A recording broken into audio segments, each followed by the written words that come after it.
Hello. So, alam niyo naman, di ba yung pangalan ko? Ako si Daniel. Pero, ikikwento ko kung paano ko lubusan natanggap ang aking sarili. Ito ako dati, sobrang payat. Dahil doon ay lagi akong pinagtatawanan. Kaya't napag-isipan kong magpataba na lamang. Kumain ako ng madami. Kumain ako ng mga gusto ko. Kahit anong klaseng pagkain. Bigla na lamang lumobo ang aking katawan at hindi ko na makontrol ang pagkain ng iba't ibang uri ng pagkain. Nang dahil dun ay nawala ang kumpiyansa ko sa aking sarili. Kaya lagi akong naka-face mask kapag lumalabas ng bahay dahil sa wala na akong tiwala sa aking sarili. Pagpasyahan kong magpalagay ng isang tattoo sa likod kung saan ito ay nangangahulugan ng pagtanggap sa aking sarili. Hanapin mo ang labis-labis na pagmamahal mo para sa iyong sarili. Tandaan mo, malaya kang gawin at piliin ng anumang bagay na sa tingin mo ay makakapagbigay sa iyo ng kapayapaan. Hindi mali ang piliin ng sarili mo paminsan-minsan. Hindi ito pagiging makasarili. Ito ay kailangan para sa sarili.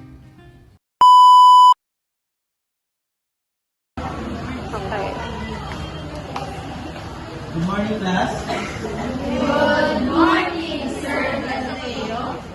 Sit down. Ngayon, nandito na yung results ng exam nyo. And I'm so disappointed.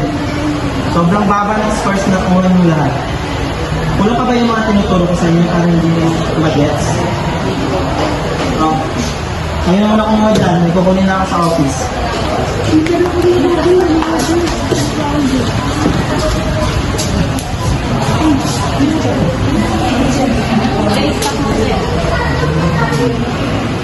Ano ba yan? Ang baba ng score natin. Kaya nga eh. Paano po yun? Uy, mga be, ilan kayo?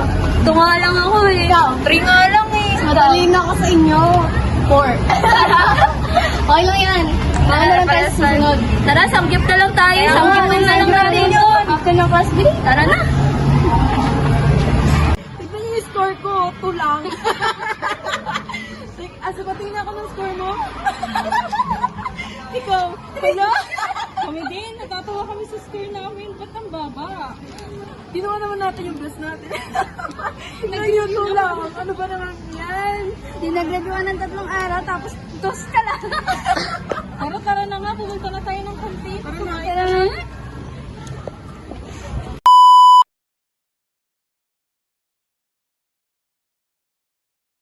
Anong ginagawa mo? Ito ba, nag-order na naman ako. Kailangan mo ba yan? Order ka na naman. Kailangan ko to. Wait lang. Tignan mo ba eh. Ano ba yan? Mura nga lang eh. Wala ba? Itong anak-anak ko lang. Ay nako. Tignan mo ba? Aqua Plus. Mura lang dito oh. Ay, 150 lang ba oh. Oo nga. Be, tara. Tignan mo. Ito na yung pinamili ko sa Shopee oh. Sabi ko sa'yo eh. Ang ganda diba? Legit. O kaya ngayon, bumili ka na din. Tara pares tayo.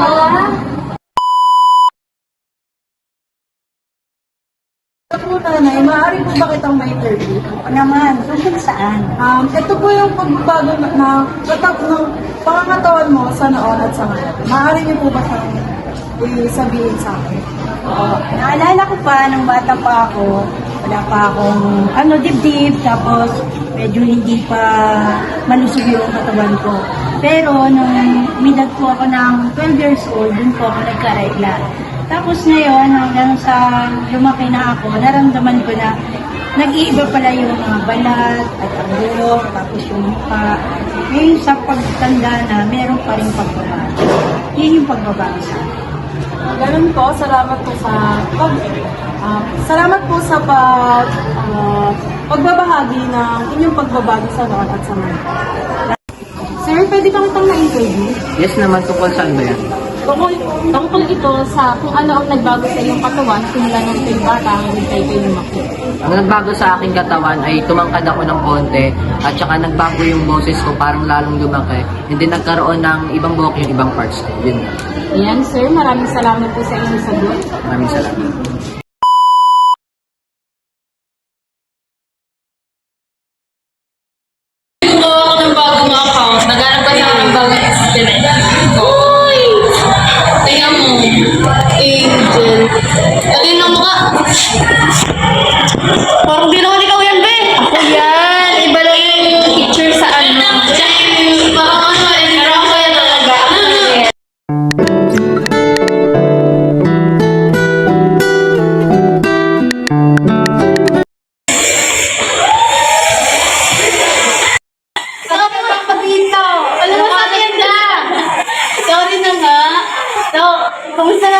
Nabibigat mo ba? Ayan, nabibig pa rin kami. Ay, bibigyan yan. Sana all. Wala kang masuko. Ano yung post mo sa TikTok, may di mo sa Facebook.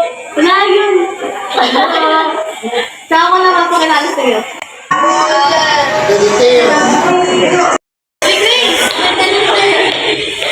Ano? May naleta ako sa'yo. Sino na naman yan? Ay, medyo ka na pala. Ikaw na lang, Vivian. Babe,